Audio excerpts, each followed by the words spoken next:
I'm Faith Evans Ruch, and I've always been a huge fan of music. I grew up with my parents playing, records anywhere from, my mom playing, Linda Ronstadt and Patsy Cline and Emmylou Harris. My dad playing, the Rolling Stones, James Taylor, just different, singer-songwriters, rock bands. I was always very moved by music and touched by how deep it could affect me as a person. And a few years back, just happened to kind of fall into a group of friends at a songwriters night I would go listen to. And they are, to this day, some of my closest friends now, several years later. And they kind of made me realize that it was no longer enough to just listen to the music. I needed to make it too.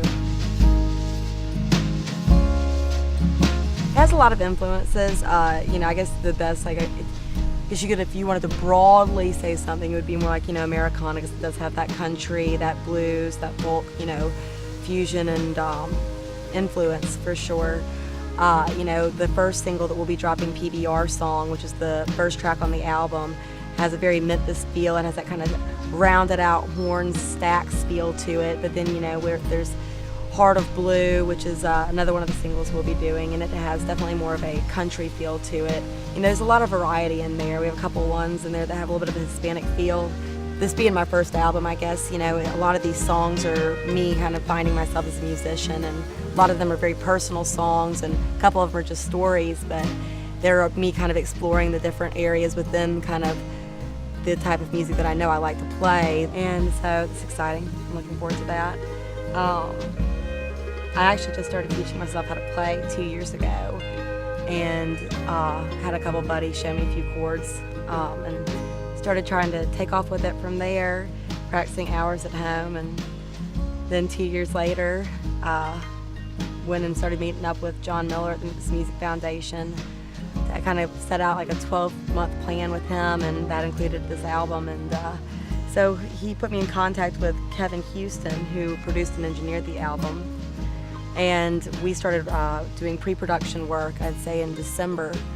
He would have me send him memos on my cell phone of me just scratching and playing the guitar in my living room, and so he could get a feel for it, and we'd meet and we'd brainstorm on what we wanted this song to sound like. And then in February we went into the studio at Music and Arts in Cooper Young and started cutting the album.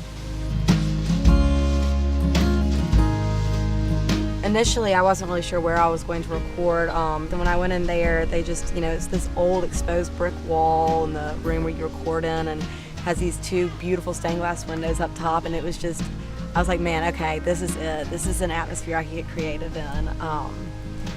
Beautiful light just kind of flows into the room. It's a fabulous space to be in. And so that was where Kevin and I decided to record the album.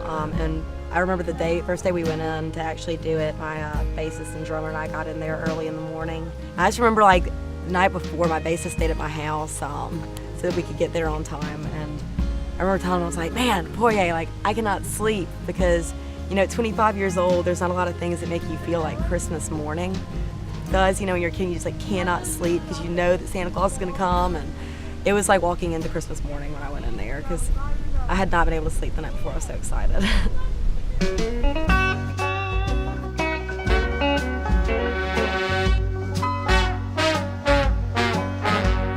a bad, bad boy, I don't know what to do, but I've been wasting my whiskey and my nights on you. I think maybe it's time for me